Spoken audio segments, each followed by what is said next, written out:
como eu estou apresentando com a tela grande, se tiver alguma pergunta, faz oral para mim, tá? Porque se colocar no chat eu não consigo ver. Então, o que é a coluna vertebral? Né? A coluna vertebral é o eixo do nosso corpo, responsável por manter nosso alinhamento físico e proporcionar mobilidade ao tronco, tá bom? Então, toda a mobilidade, flexão lateral, flexão anterior, extensão, rotação, depende desse conjunto de ossos que formam a coluna vertebral, tá? Ela serve para proteger a medula do sistema nervoso e o correto funcionamento afeta as áreas corporais que são irrigadas por esses ramos nervosos e também vasculares, tá? Então, basicamente, toda a região do nosso corpo, ela é irrigada pelo nosso sistema nervoso. E todo o sistema nervoso passa, né, ou está relacionado com algum segmento que passa por dentro da nossa coluna vertebral, tirando, né, ali os 12 pares cranianos, dos nervos cranianos, que eles estão, né, eles saem até um pouquinho antes, né, da cervical, e internamente eles já estão conectados ali com órgãos do sentido, tá bom? Então, ela é formada, né, por conjunto de ossos, vértebras, que estão unidas, né, por ligamentos e possuem entre si uma estrutura cartilaginosa que a gente chama de disco intervertebral, certo? E como que ela está dividida? Então, são 7 vértebras cervicais, 12 vértebras torácicas, 5 lombares, 4 ou 5 sacrais, né? Isso é diferenciação anatômica, e 4 peças ósseas, né, do cóccix, que quando a gente nasce, elas ainda não geraram, né, elas não estão fixadas umas nas outras. Aí, ao longo do nosso desenvolvimento, elas vão se fixando e tornando uma peça só, que é o que a gente conhece como osso sacro, tá?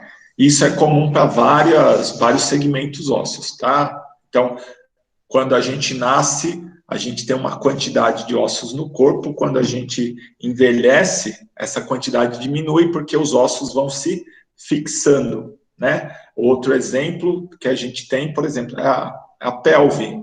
A gente tem o isquioíleo e, né, o sacro e o pubis. E o isquio e o ilho, eles articulam separadamente, eles articulam entre si. Se não feito uma manutenção, né, de uma atividade para manter essa articulação, ao longo da vida, eles vão se fundindo cada vez mais. Né? O formato, né? Então a gente tem as curvas naturais da coluna. A cervical, tá? Então a gente tem 2 tipos de curvaturas, a cifose e a lordose. A coluna cervical, ela tem uma leve lordose, tá? A torácica, ela tem uma leve cifose. E a lombar, uma lordose natural. E aí, o cóccix e o sacro, uma outra cifose. Então, a gente tem 2 lordoses e 2 cifoses que trabalham em equilíbrio. Essas curvaturas, elas são importantes tanto para a manutenção da mobilidade da coluna, quanto para sustentação, né, e da nossa estrutura do tórax, e também para amortecimento, né, da sobrecarga que a parte superior do nosso corpo recebe. Tá? Além disso, né, anatomicamente, elas têm, essas vértebras que formam a coluna vertebral, elas têm tamanhos diferentes, né? Então, as cervicais, elas são menores, as torácicas são um pouco maiores que as cervicais, as lombares são maiores que as torácicas e cervicais, e o sacro, né, que depois funde e forma uma peça única com tamanho maior que todas as outras. E o cóccix é menor do que todo mundo, né? Porque o cóccix, segundo reza a lenda, né, era a nossa cauda que foi diminuindo, tá? Mas pode ser o contrário, pode ser algo que está evoluindo. A gente não sabe, só daqui a alguns milhões de anos para saber o que está acontecendo, igual o apêndice. Bom,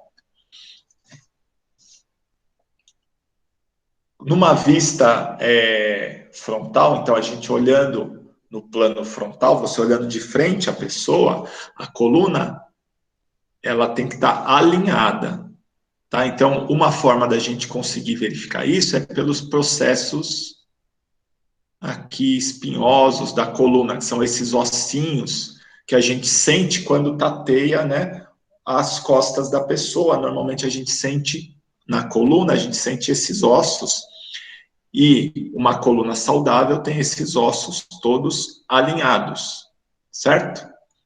Mas mais de 90% da população no mundo não tem esse alinhamento, tá? Então, desvios de coluna são extremamente comuns. Se pegar de cada 10 pessoas, 9,5 tem desvio de coluna, tá bom? Por quê? Má postura, né? A ergonomia. Então, por exemplo, as cadeiras que a gente... né, já antes de falar da cadeira, nós não fomos feitos para sentar em cadeira, nem em mesa, né? Mesas e cadeiras são utensílios que o homem criou para comodidade dele e que interferem no funcionamento do nosso organismo, músculo-esqueleticamente falando. Por quê? A partir do momento que tem cadeira, a gente passou a agachar menos, né? Então, levar o quadril até a altura do tornozelo. Quase ninguém faz isso mais, tá? E, ao longo do tempo, você deixar de executar alguns movimentos que seu corpo foi feito para executar, vão gerar encurtamentos musculares e desequilíbrio de força muscular.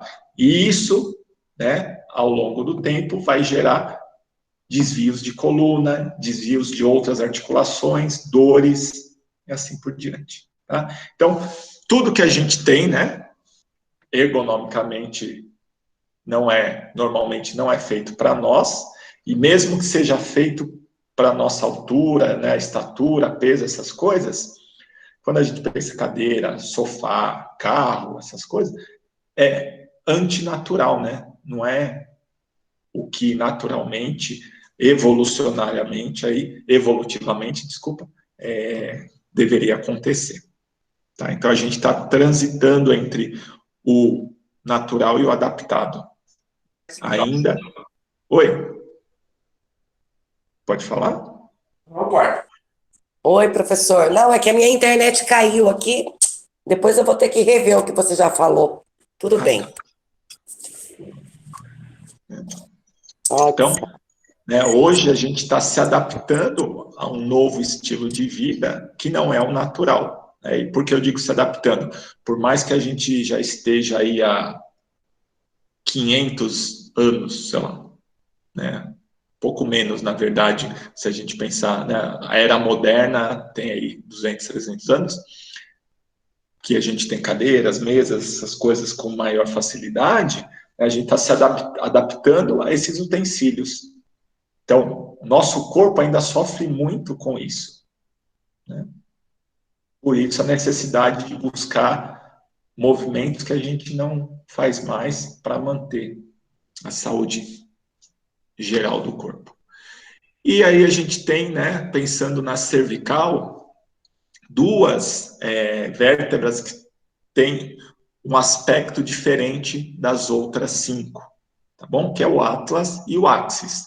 Atlas é a vértebra que sustenta o crânio, tá bom? Se vocês lembrarem lá da figura grega, né, a estátua do Atlas, que ele sustenta o mundo, né? Então, foi feita a analogia para dar um nome para essa vértebra. Ela sustenta a nossa consciência.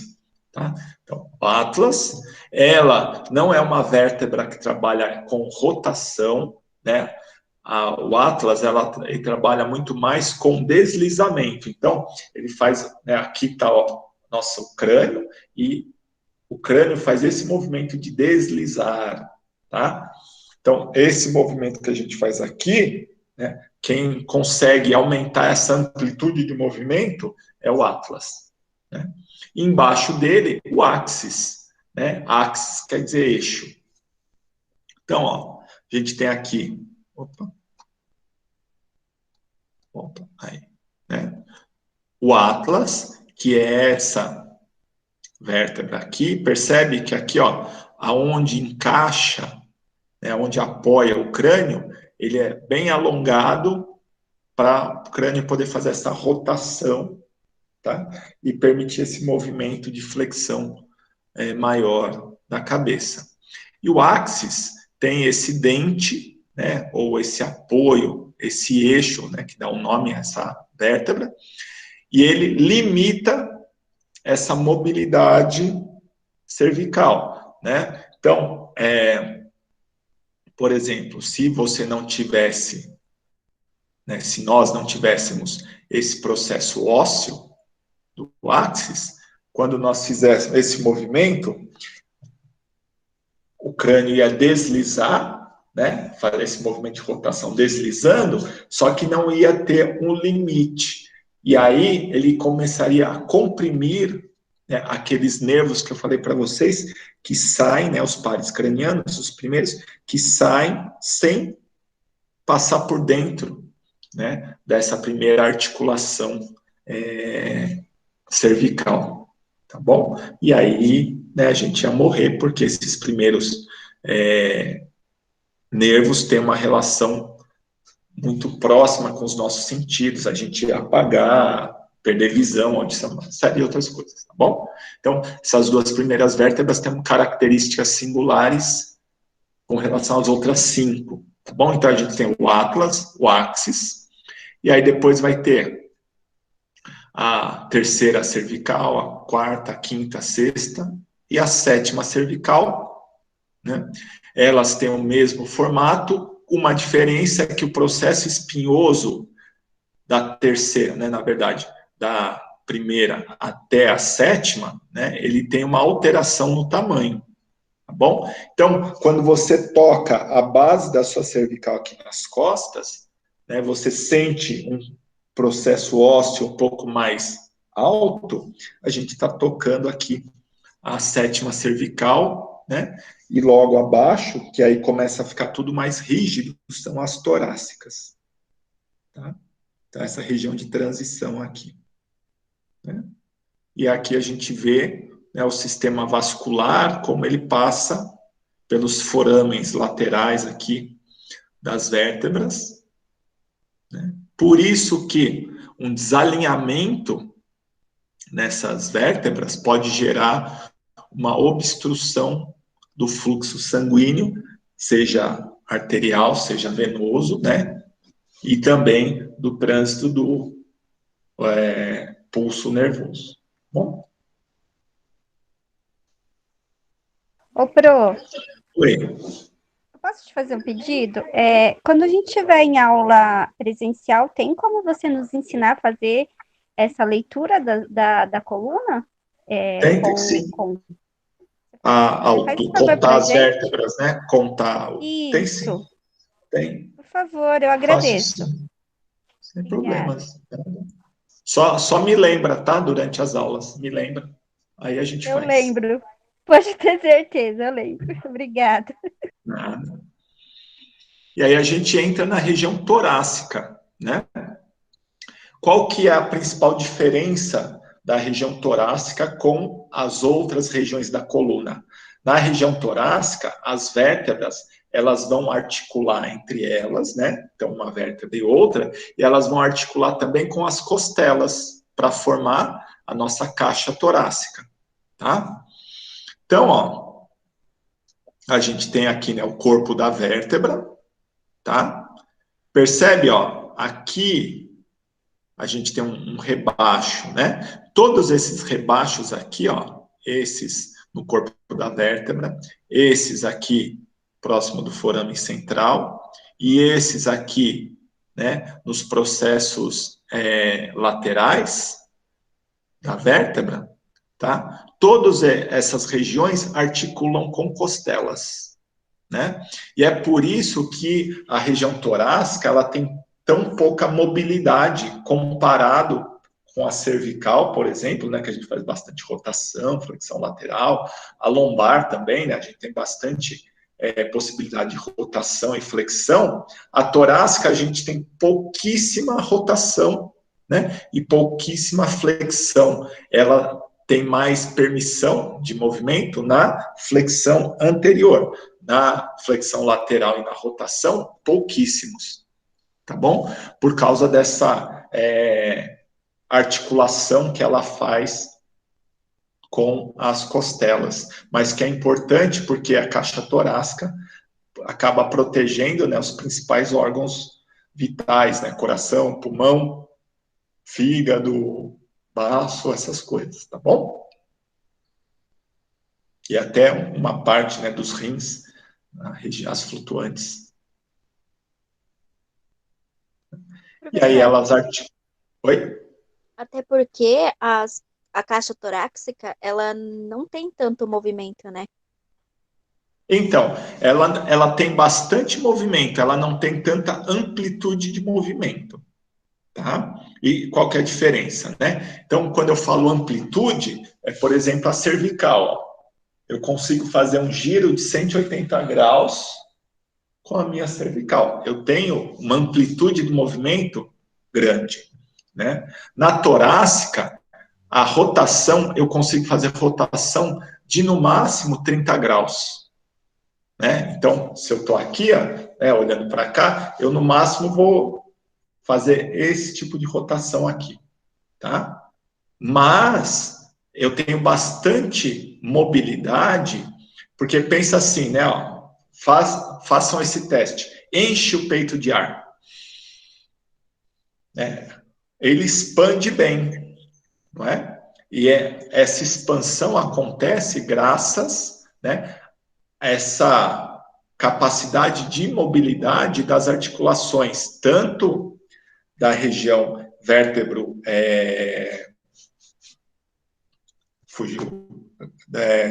torácico, né, das costelas, tóraco, né, vertebral, tá bom? Quanto das costelas em si. Então, você consegue bastante movimento com a caixa torácica, só que todos esses movimentos, eles têm pouca amplitude, tá? Então, esse é um conceito interessante de guardar, né? Mobilidade e amplitude do movimento. Às vezes, por exemplo, o pé, né? A gente viu que o pé, ele tem bastante articulações, né? São lá 26 ossinhos, e todos eles articulam entre si. Eles têm mobilidade entre eles se o pé está saudável, tá bom? Só que a amplitude de movimento que essas articulações têm é pequena. Né? É a mesma coisa que acontece com a caixa torácica. Eu tenho bastante mobilidade, só que pouca amplitude. Tá? E isso se deve principalmente pela região onde as costelas articulam com as vértebras, que são dois pontos. Oi? Então, por exemplo, a gente tem problemas, patologias nas articulações, certo? Uhum. Que dá mobilidade dos ossos, porque os ossos são duros e são fixos. Digamos assim. Um osso, você não pode esticar ele. É isso que eu quero dizer. Tá. Ele é duro. Uhum. Uma pessoa que tenha um problema nessas articulações torácicas, ela pode ter uma dificuldade maior para respirar? Sim, perfeito. Tanto, ó, assim, fácil identificar. Já viram pessoas, né, que tem, a gente chama de corcunda, Sim. né? Então, essa pessoa, e aí, né, dependendo do grau de cifose da pessoa, hipercifose, né? Ela pode até ter problema no coração. problema de pressão, porque fica tudo fechado aqui, né? Ó, fica comprimindo. Então, ela tem dificuldade de respirar. Todos os órgãos que estão aqui dentro têm dificuldade de trabalhar. Tá? Então, sim, pode ter problema do pulmão, pode ter problema cardíaco e problema de trato respiratório, problema de trato digestório, né, que passam pela região do tórax, pode causar problema sim, tá? Entendi. Obrigada. Nada.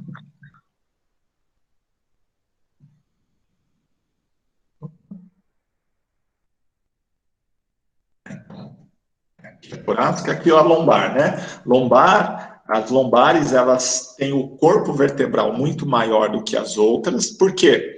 Porque elas têm que sustentar o peso do tronco, né? Então, quando a gente fala de estresse, alguma região estressada devido à sobrecarga de peso, a lombar é quem é a primeira a sofrer.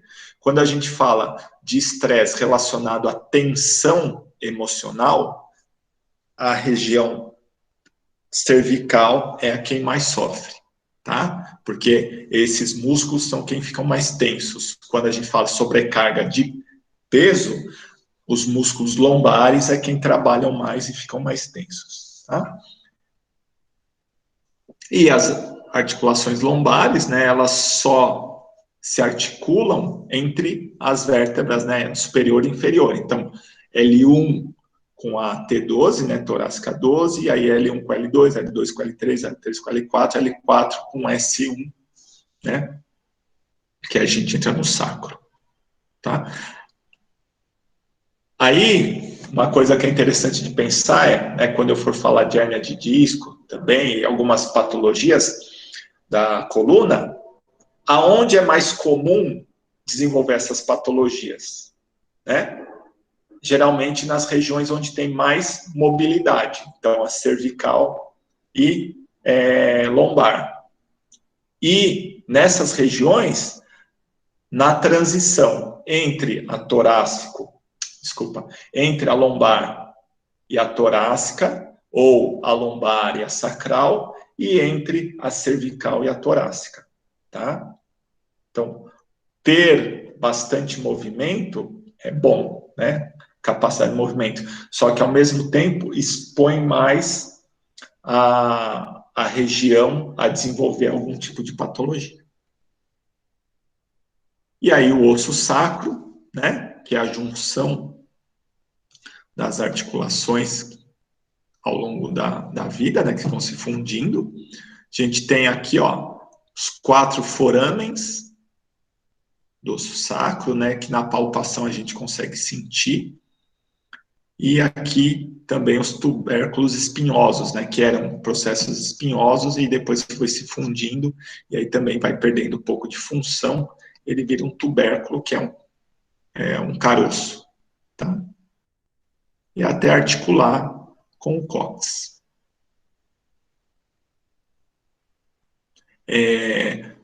No sacral aqui, é importante a gente ter a noção desses foramens, tá? Porque várias técnicas, ou até para quando a gente for, né, ver, contar, né, as vértebras, eles são referência, tá?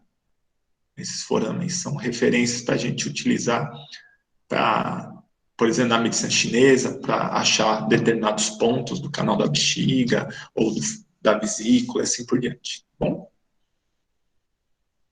E quais são os músculos, né, que auxiliam aí na manutenção da postura? Então, ó, vou começar aqui do lado direito, que são os músculos mais profundos do nosso corpo. Aí, né, a gente tem aqui entre as costelas os músculos intercostais, ou levantador da costela, que são os músculos, quando a gente enche a caixa torácica, né, a costela, ela levanta. Não sei se vocês já perceberam, mas a caixa torácica expande, porque as costelas, elas vão levantando, tá? Então, são esses músculos levantadores da costela, cada articulação, tá bom?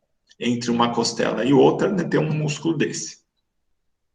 E Aqui, ó, estão vendo esses músculos pequenininhos aqui, né?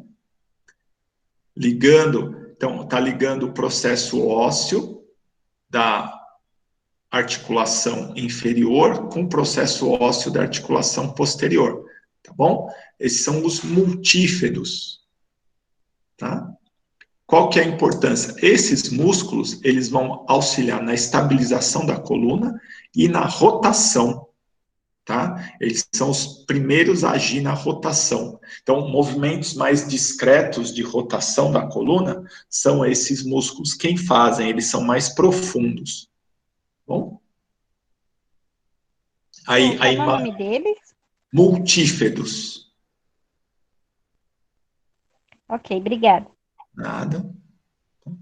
Aí, aqui na imagem do meio, então a gente vai pegar os músculos intermediários, que são aqueles músculos que estão acima dos multíferos e abaixo, né, dos músculos maiores que a gente tem nas costas, né? Esse é interessante também porque isso para toda a descrição anatômica. Os músculos menores são mais profundos, intermediários estão no meio e os músculos maiores são mais superficiais. Né? Isso ajuda, inclusive, na proteção do organismo.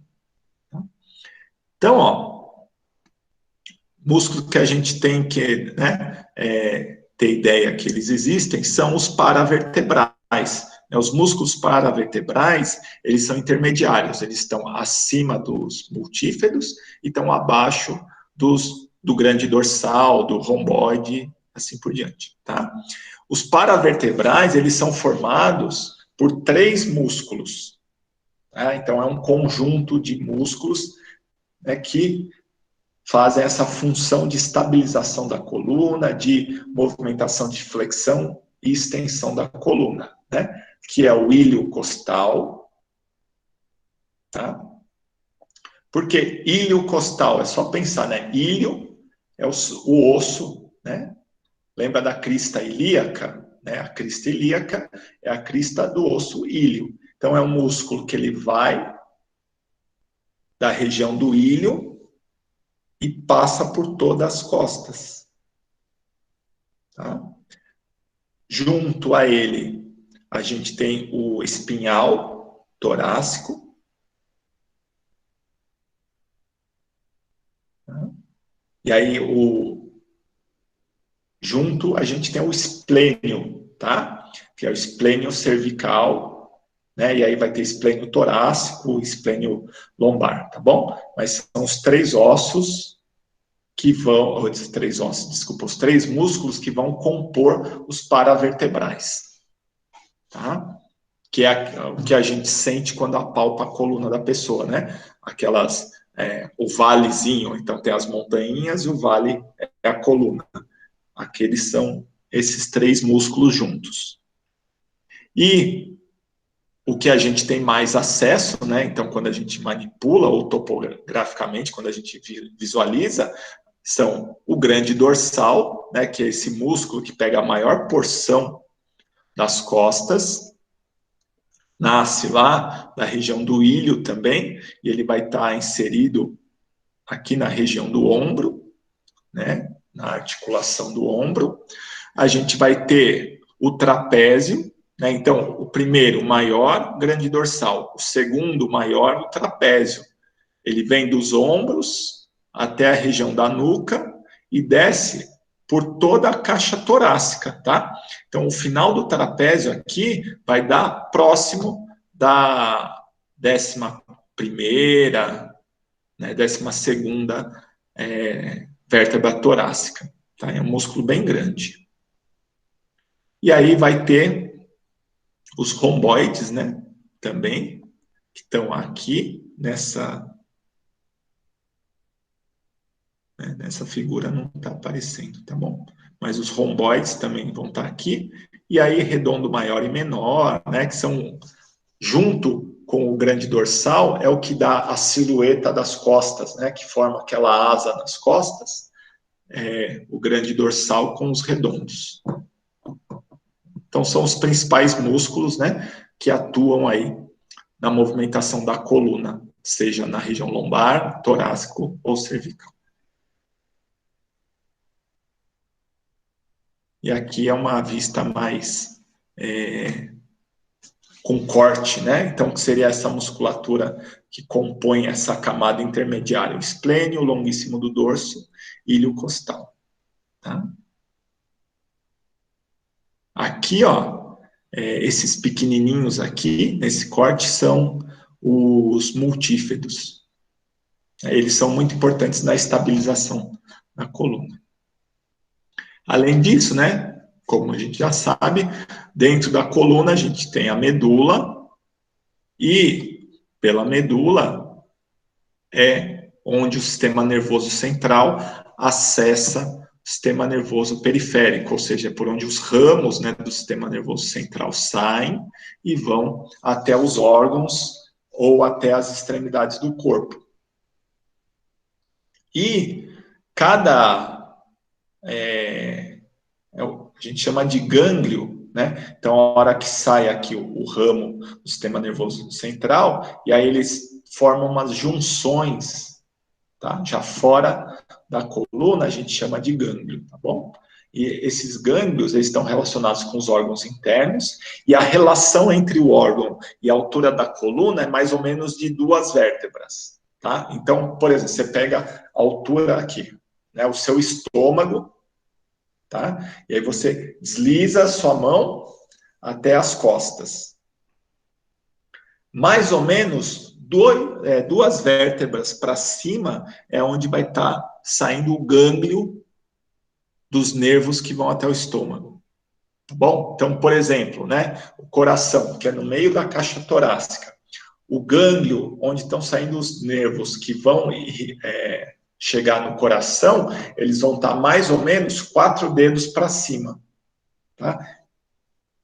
Na região da coluna.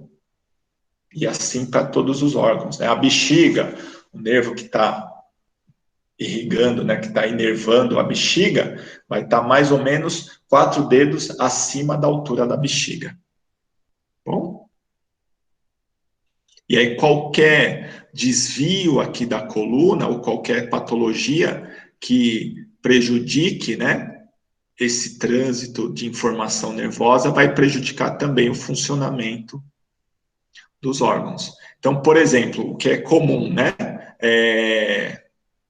que a gente falou lá das técnicas, né, então quando a gente faz alguma técnica, a pessoa urinar mais porque a gente mobiliza, né, o sistema vascular, sistema linfático. Além disso, quando você trabalha, por exemplo, com pompagem, com quiropraxia, ou alguma técnica que gere também um aumento do distanciamento entre as vértebras, você aumentou o distanciamento, tudo que passa entre elas vai estar facilitado. Então, o trânsito do sistema vascular, sistema linfático, sistema nervoso também está facilitado. Isso faz com que os órgãos funcionem melhor também, tá? Então, é comum, né, a pessoa urinar também mais, ou às vezes a pessoa fala, eu estava constipada e depois que eu fiz a determinada técnica, eu fui no banheiro, tá bom? Isso é comum de acontecer. Por causa desse espaçamento entre as vértebras que melhora o trânsito dos sistemas que passam entre essas articulações. Então, isso aqui é mais ou menos o que eu falei, né? O que é um gânglio, né? A junção desses nervos. E por aqui tem o que vocês viram, né, com o Márcio, os nervos aferentes e eferentes, eles passam por aqui, tá? E mais ou menos se dividem, tá? Não é uma regra, mas toda, né, a parte sensorial do nosso corpo, toda a sensibilidade, ela fica mais na região posterior. E toda a parte motora fica mais na região anterior, ou entra, né, pela região anterior da vértebra, e parte de sensibilidade pela região posterior, tá? E aqui nos gânglios, tudo aqui, eles estão misturados. E cada ramo nervoso que vai sair aí pelas articulações vai inervar uma região do corpo, né? Então, esse mapa de dermátomos, né, ele demonstra isso, ó. C2, então os nervos que saem, os ramos que saem da articulação, então é entre C1 e C2, tá bom? Da articulação C2 vão para a região do crânio. C3, mais a região aqui superior do pescoço. C4, a região medial do pescoço e já também um pouco do ombro, né? C5, então vai descendo, tá? As cervicais, né? Vão inervar todo o braço. Aqui, ó, é C8, porque é que nem eu falei, não está falando da vértebra, está falando da articulação. Então, a primeira articulação é Atlas crânio. Segunda articulação, Atlas axis. Terceira articulação, axis C3. Quarta articulação, C3, C4, tá bom? E aí, a C7 com a T1 seria aqui o que a gente tem, C8, tá bom?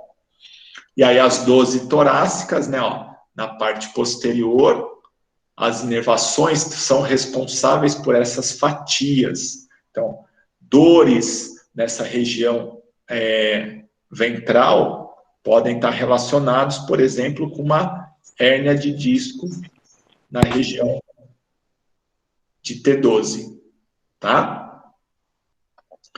Aqui em azul as lombares, então, ó, região lombar, a inervação vai para a lateral externa e interna da perna, né? Na parte anterior da perna, toda ela tem relação com as vértebras lombares, enquanto que a região sacral está mais relacionada com a parte posterior da perna, tá? A gente vai ver quando falar de dores, né, no ciático, né, muita gente fala, dor no ciático é por causa de uma hérnia lombar, e isso não é tão real, tá? Porque dor no ciático que irradia para a parte posterior da coxa não é por causa de problema lombar, tá? A gente vai ver que é por causa de uma compressão do nervo bem na região aqui do quadril e não de uma herniação na lombar. As herniações aqui lombares, né, eles vão gerar mais dores na região lateral, região interna e região anterior da coxa, quando geram dor distal. Bom? E aí a hérnia de disco, né? O que é uma hérnia de disco? Então a gente tem a articulação da coluna vertebral e os discos que estão entre cada corpo vertebral, tá? Herniação é toda vez que um tecido sai da onde ele devia estar. Então a gente tem hérnia de disco, hérnia de hiato, hérnia umbilical e assim por diante, tá? Então toda vez que você ouvir falar hérnia é porque algo que devia estar em um lugar, ele se deslocou, certo? E ela pode ser de 4 tipos, né? Então a gente tem esse aqui, né, degeneração do disco, ou a gente chama de abaulamento, que é o quê, ó? O disco intervertebral, ele tem uma região fibrosa, mais lateral, e a região medial pulposa. Então, quem lembrar daqueles chicletes, né, o Babalu, que é um disco intervertebral. Ele é mais firme nas laterais e o centro dele é mais viscoso, tá? Então, nesse primeiro caso, ó, o disco, ele tem um abaulamento. Vou tomar um.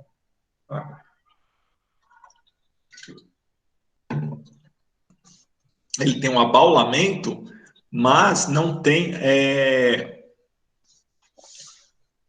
a estrutura dele não foi abalada, né? A estrutura dele não teve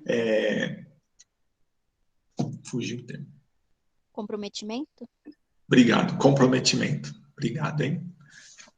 Né? Então, não teve comprometimento. O que acontece nesse caso é que se você fizer uma fisioterapia bem feita, né, um fortalecimento, alongamento, esse abaulamento, ele some e vida que segue, tá?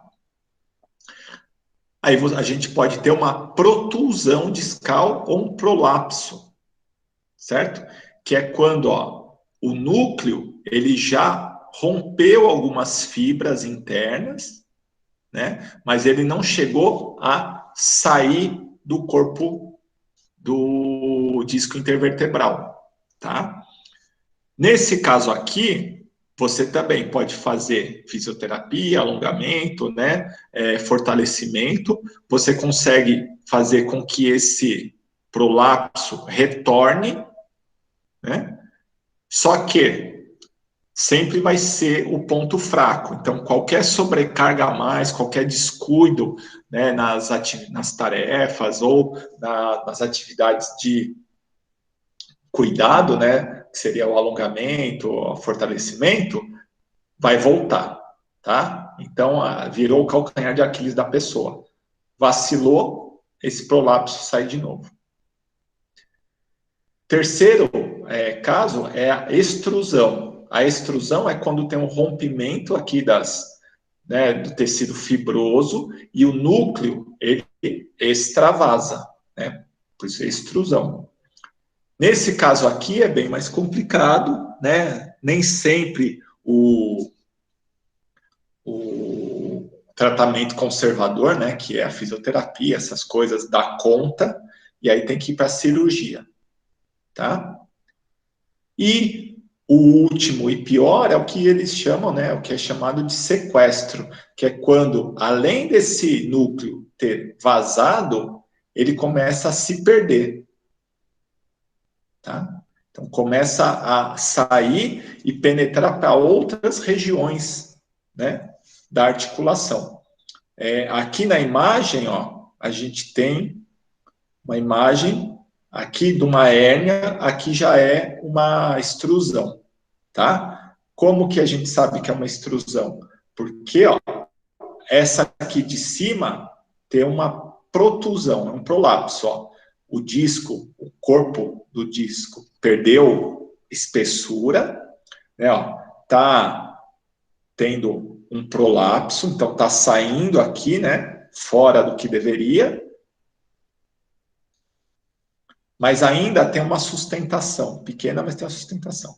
Aqui, percebe, ó, o corpo do disco, ele perdeu muito de espessura, né, e quem dá essa espessura é as fibras laterais junto com o núcleo pulposo. Se o núcleo já saiu, as fibras cedem, né?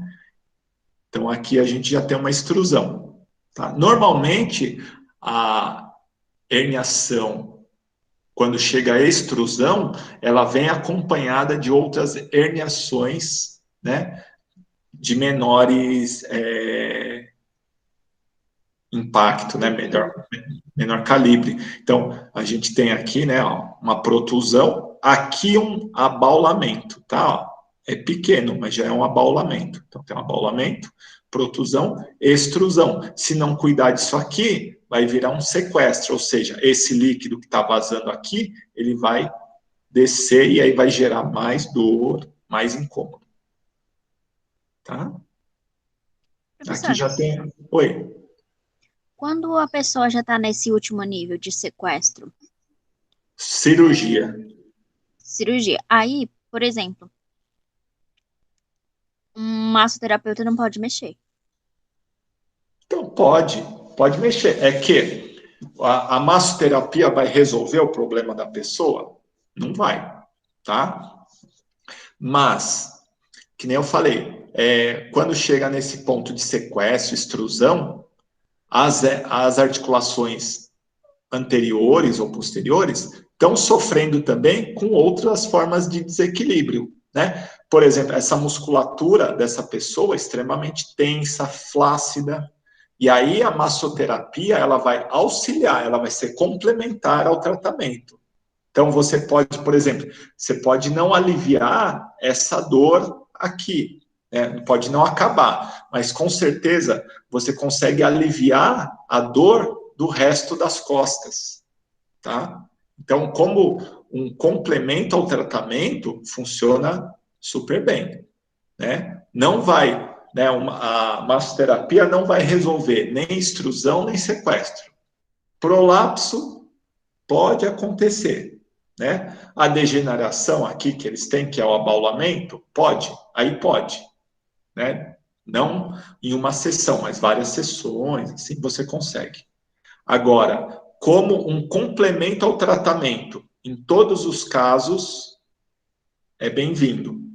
Lógico que, né, bom senso de novo. A pessoa está com esse sequestro, né, ou essa extrusão, toda a região ao redor está inflamada. Você vai mexer? Não, né? Você mexe nas áreas acima ou depois. Então, ó, aqui é a lombar, né? L4 ou L5, dependendo do caso, S1, tá bom? Essa região eu não vou mexer. Agora, da L2 para cima, eu devo mexer. Do quadril, né, as pernas até os pés, eu devo mexer. Mexer nessas regiões, indiretamente, vão ajudar a aliviar isso aqui, tá? É isso para tudo, né? Bom senso. Ah, a pessoa está com uma inflamação no cotovelo, eu vou mexer nessa inflamação? Não vou. Agora, eu posso trabalhar a região do ombro? Posso trabalhar a região do punho? Sim. Posso trabalhar os músculos, né? De sustentação da articulação do ombro? Sim. Tudo isso eu devo fazer porque indiretamente vai ajudar a aliviar a dor do cotovelo. Tá bom? Dúvidas até aí? Ô, Pro, Oi. e ventosa nas laterais com sangria não ajuda esse processo inflamatório? Então, mas vai depender do quadro. Se está um quadro agudo, qualquer coisa que você mexer ali, para a pessoa vai ser muito incômodo. Tá? Aí, mas você pode fazer, ao invés de fazer nessa altura aqui, você faz nessa altura aqui. Tá? Por quê? Porque eu falo isso. Aí a gente vai, né, pensando na ventosa como uma técnica, né? Então, a ventosa, ela vai auxiliar em toda a região onde você faz ela. Bom, então, se eu fizer a ventosa aqui, eu estou auxiliando a minimizar a tensão, né, e a inflamação daqui. Se eu for colocar direto nessa altura, se toda essa região estiver inflamada, vai ser muito dolorido e, às vezes, ineficiente, porque o próprio corpo bloqueia a informação do que está acontecendo aqui como uma forma de minimizar a sensação de dor. Né? Então, muitas vezes, é mais eficiente eu utilizar as técnicas ao redor do que em cima da região acometida, tá bom? Né? Porque você vai fazer a ventosa com sangria, né? Aí você vai disparar aqui uma série de cascata de informação para aliviar, isso pensando na nossa fisiologia, tá bom?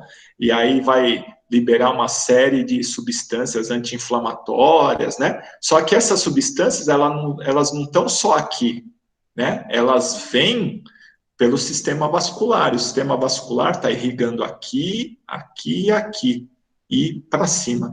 Então, quando você faz essas técnicas, você consegue um efeito na área, não é local, né? É um efeito em toda a área.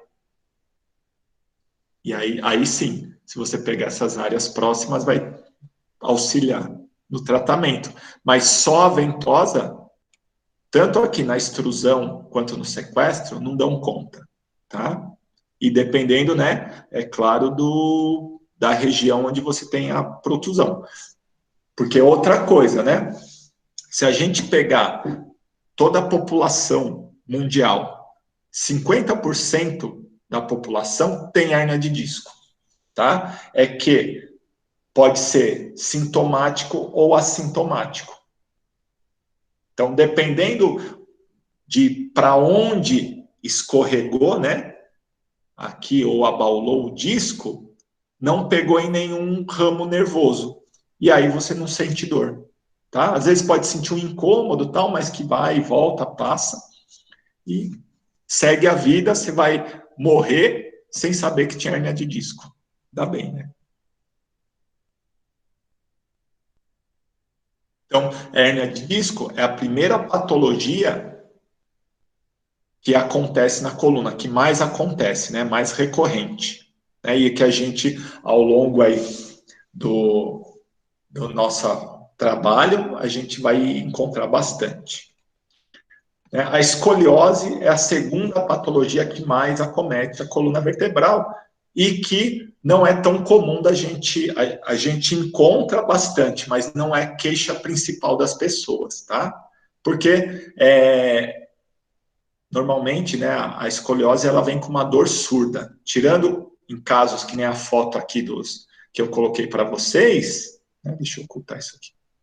Então, ó, aqui é uma moça, né, aqui um rapaz. Percebe como a coluna da pessoa está bem desviada, né, e isso pode gerar, né, o que perguntou, problema respiratório, problema cardíaco, problema digestório, né, por causa desse desvio.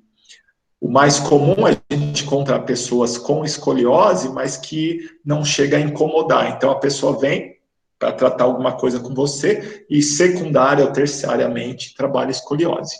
E o que é escoliose? A escoliose são desvios que acontecem na coluna, só que nesse plano, como que é esse plano aqui?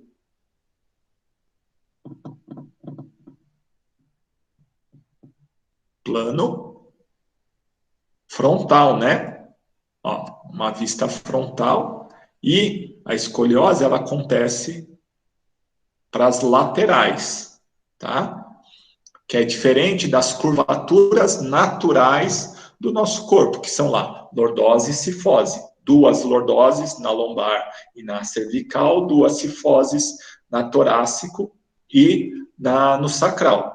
Quando a gente tem um acentuamento dessas curvas naturais, aí a gente chama de hiperlordose ou hipercifose da região, tá? E aí é um quadro que pode gerar patologia, né? Uma inflamação e assim por diante, tá? Mas as curvaturas naturais, elas têm que existir e elas acontecem no plano sagital. Então, você olha de lado, você vê as curvas. Quando você olha de frente, não pode ver as curvas. Se você olha uma pessoa de frente e vê, né, esses desvios, que nem a gente está vendo nas imagens, são escolioses, que pode ser em S, quando você tem a junção, né, de 2 curvas, ou pode ser em C, quando ela só desvia para um lado, tá? O mais comum são as em S, né? Então, essas 2 pessoas que a gente está vendo aqui, ó, são curvaturas em S. Então, e elas têm, né, de acordo com a região também, ó. Aqui, a segunda imagem da esquerda para a direita, uma escoliose torácica. A do meio é uma escoliose tóraco-lombar, né, que é quando acontece aqui em C. Então, ela acontece na região de transição entre torácico e lombar. Aí a gente tem a escoliose lombar, né, ó, que é só a coluna lombar que vai estar cometida. E a gente tem uma escoliose em S, que ela vem desde a cervical, ó, cervical, torácico e lombar. E em sacral, né, ó, como o sacro também está desviado aqui. Tá? Bem acentuado. E é comum da gente ver, né, casos extremos, ó, a diferença de altura do ombro da pessoa, a altura das escápulas, né, o tecido mole, então a gente consegue enxergar pregas, né, não homogêneas. Você pode perceber que, inclusive, a cintura da pessoa, ó, o lado esquerdo do rapaz é mais estreito do que o lado direito, né? por causa, não é que é mais estreita, é que a curvatura está mais acentuada à esquerda, tá? Então, isso são indícios de uma escoliose. Então, formas da gente conseguir identificar a altura dos ombros da pessoa. Então, se tem diferença entre um acrômio e outro, a altura, já é indício de escoliose. A altura das escápulas, tá? Olhando de frente, a altura dos mamilos, tá bom? E a altura da crista ilíaca, né? Além da altura da crista ilíaca, a distância entre a crista ilíaca e as vértebras, as costelas, tá bom? Então, você pegar, que nem nesse rapaz aqui, se você pegar a distância entre essa crista ilíaca, essas costelas, vai ser diferente da altura entre essa crista ilíaca e essas costelas. Certo? E a escoliose, ela pode ser funcional ou estrutural. Funcional, por exemplo, uma pessoa que carrega sempre, uma mulher que carrega sempre a bolsa do mesmo lado, né? Ou uma pessoa que usa mochila e carrega sempre do mesmo lado, a tendência é, como o peso é maior sempre do mesmo lado, gerar um desvio torácico, tá? Então, isso é uma escoliose funcional. Se você ir lá soltar essa musculatura que está mais tensa, você consegue voltar a um estado de equilíbrio. E existe a escoliose estrutural, que é aquela que a pessoa já nasce com um desequilíbrio de força muscular, ou anatomicamente as vértebras, né, elas já estão, tem uma diferença morfológica, né, então um desvio, altura, tá? O formato delas não é o normal ou o natural, e isso vai gerando, né, esses desvios laterais, tá? Geralmente, né, as escolioses leves são tratáveis com fisioterapia, pilates, yoga, né, com exercício físico, assim por diante. As mais acentuadas, então, ó, essa imagem aqui, né, ó, era essa moça, ó, a hora que ela faz essa flexão de tronco, percebe como a coluna dela desenha um S, né? Parece uma cobra, né? Uma serpente aqui. O que que faz? Abre todas as costas da pessoa, da cervical à lombar, e vão colocando pinos, né? Quem tiver interesse, depois entra lá no YouTube e põe cirurgia de coluna, bem interessante. Aí você vê todo esse, né?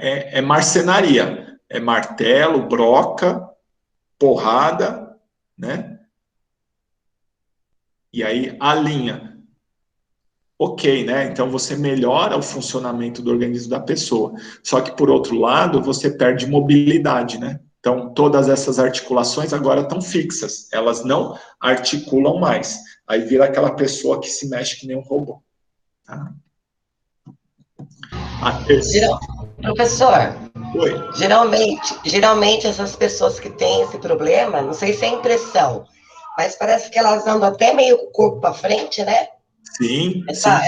Essa parte aqui do tórax não anda Então, quando a pessoa tem uma escoliose, né? A escoliose, ela gera também hiperlordose e hipercifose. Então, o eixo da pessoa, né, o ponto de equilíbrio da pessoa muda. E aí ela joga o tronco, né, vai caindo para frente. E aí, para ir compensando, ela tem que jogar o quadril para trás. E aí vai mudando toda a forma de locomoção, né, e a forma de estabilização do corpo da pessoa muda totalmente. Parece que anda meia corcunda, né? Na verdade, ela anda corcunda, não é nem meia, viu?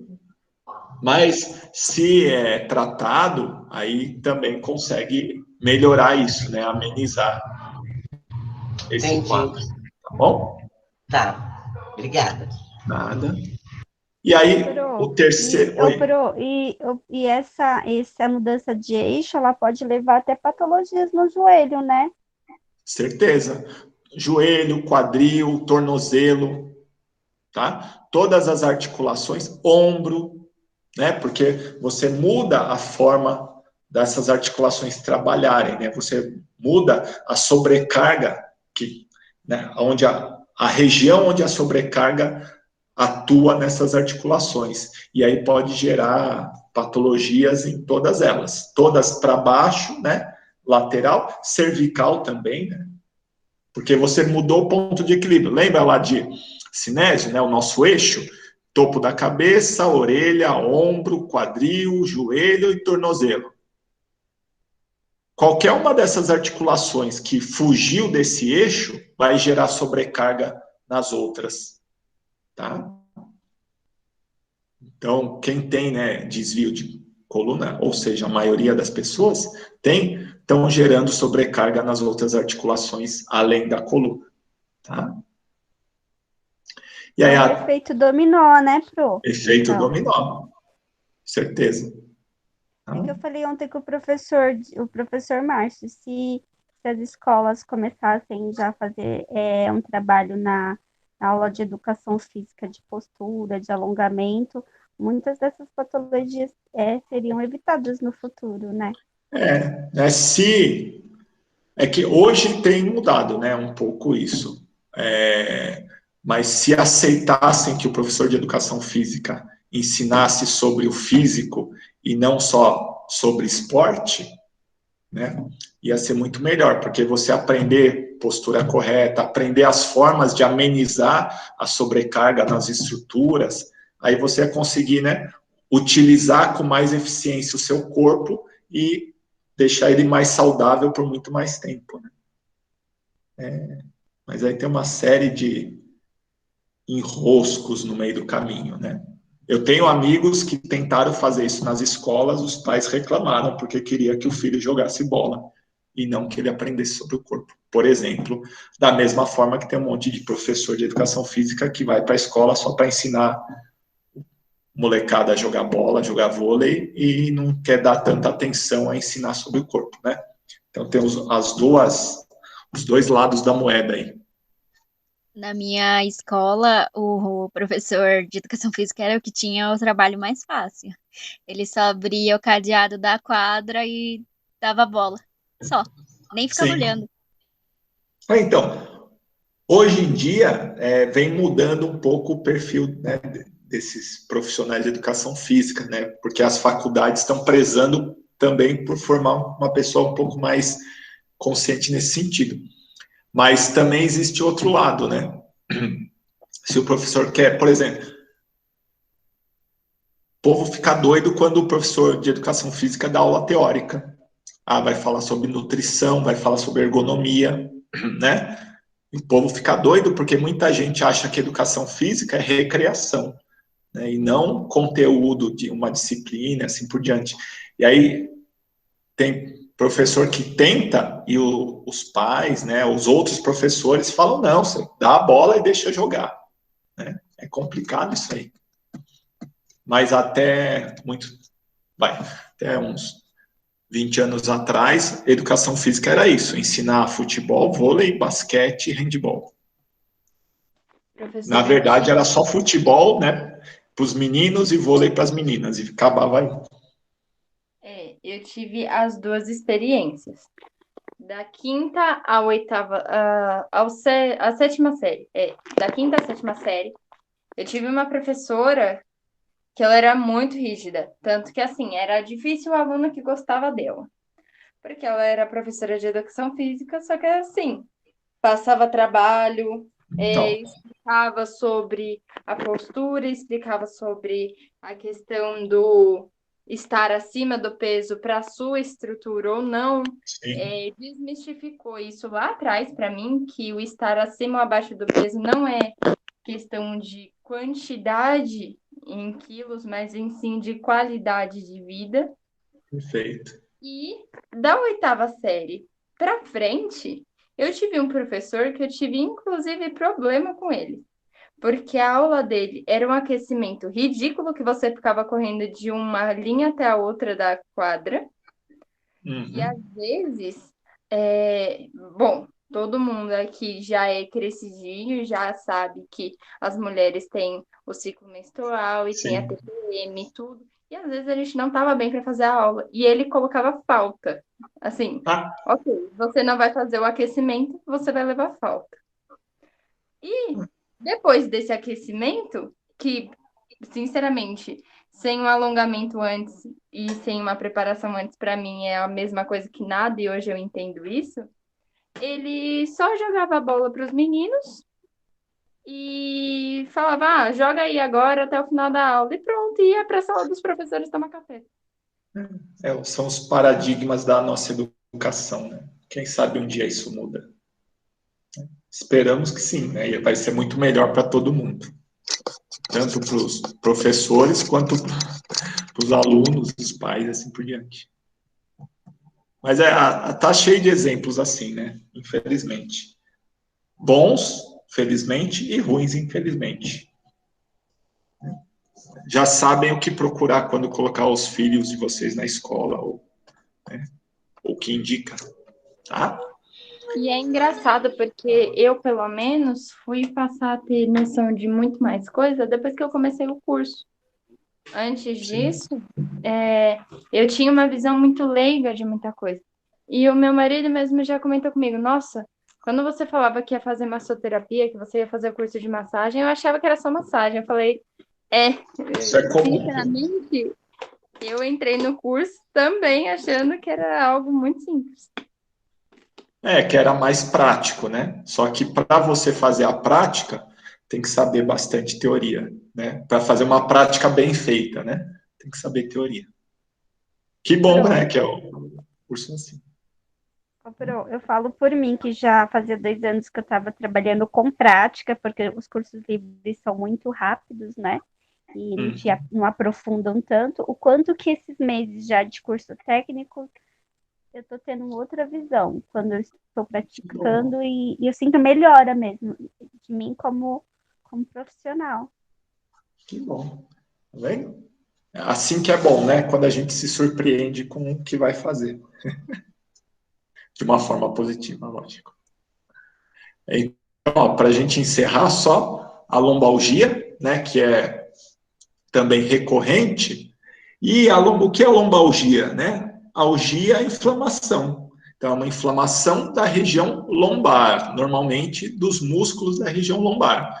E aí pode ser o músculo quadrado lombar, pode ser os músculos, né, paravertebrais, pode ser os músculos multíferos da lombar, né, que a gente viu. Só que muita gente confunde lombalgia, por exemplo, com hérnia de disco, lombalgia com crise do ciático, tá? São coisas diferentes. Hérnia de disco pode gerar uma lombalgia, que é uma dor lombar, tá? Mas nem toda lombalgia é uma hérnia de disco, tá bom? Isso é interessante sempre de falar para os clientes ou pacientes, tá? E, né, geralmente, ela é decorrente de um estresse, uma sobrecarga na região, por excesso de exercício, por exemplo, por excesso de peso, por má postura, por ficar muito tempo na mesma postura, né? São todas coisas que geram uma lombalgia. E nesses casos, ela é até mais fácil de ser tratada, né? Porque você entra com um relaxamento dessa musculatura que está inflamada. Então, muitas vezes não é a musculatura, você não vai agir localmente, porque está muito tenso, muito inflamado, a sensibilidade está maior, você não consegue tocar, mas você consegue trabalhar a musculatura próxima, né? Então, dor lombar, você não consegue mexer na lombar da pessoa, você trabalha toda a região torácica, trabalha a região do quadril, trabalha a região, né, da coxa. Por quê? A gente tem os grupos musculares.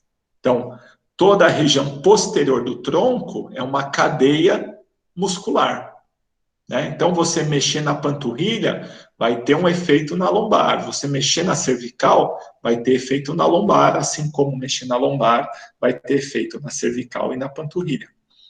Então, está muito dolorido aqui, você pode fazer a técnica que você escolher, liberando a musculatura posterior, liberando a musculatura superior, né? E no caso da lombar, né, é interessante a gente sempre fazer também um trabalho com a musculatura abdominal, tá? Porque ela é a musculatura antagonista à ação da musculatura lombar. Então, se aqui está sobrecarregado, aqui também vai estar. E, principalmente, com a região anterior da coxa, o reto femoral, tá? Porque a inserção proximal, né, do reto femoral é bem na base da lombar. Um reto femoral muito tenso sobrecarrega a região lombar. Muitas vezes a pessoa tem dor lombar porque o problema está aqui na parte anterior da coxa. Tá? Então, a lombalgia dessas, né, patologias que a gente viu até agora, a lombalgia acho que é a mais fácil de tratar, né, que a gente consegue resultados em menos tempo, por ser uma questão muscular, né?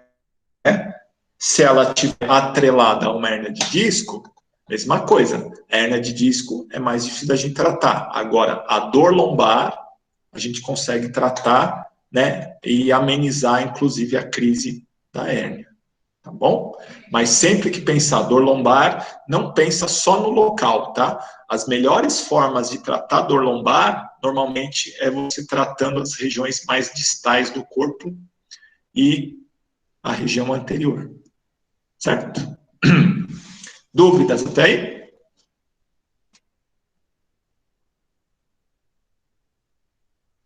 Não. Bom, Não, então, tranquilo. por hoje é só. Antes de vocês saírem, só lembrando, né? Próxima aula é aula presencial lá no ETIP.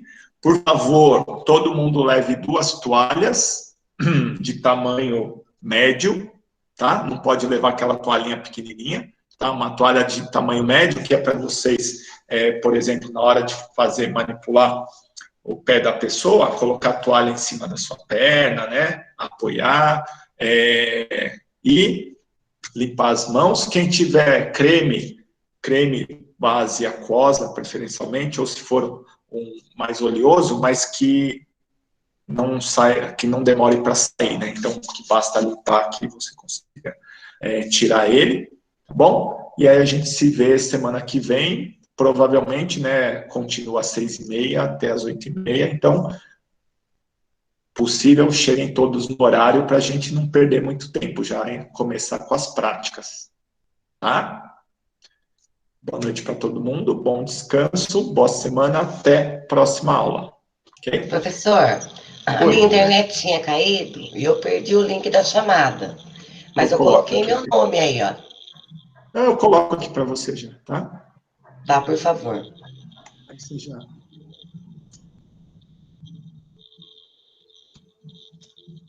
Pronto. Boa noite, Obrigada, Pro. tá? Grata. Boa noite. Grata pela aula.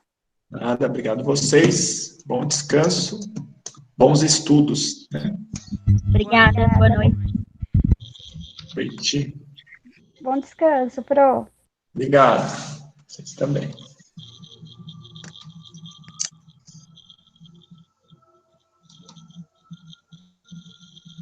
Obrigada, viu, professor? Boa noite. Nada, obrigado. Boa noite. Bom descanso. Boa semana.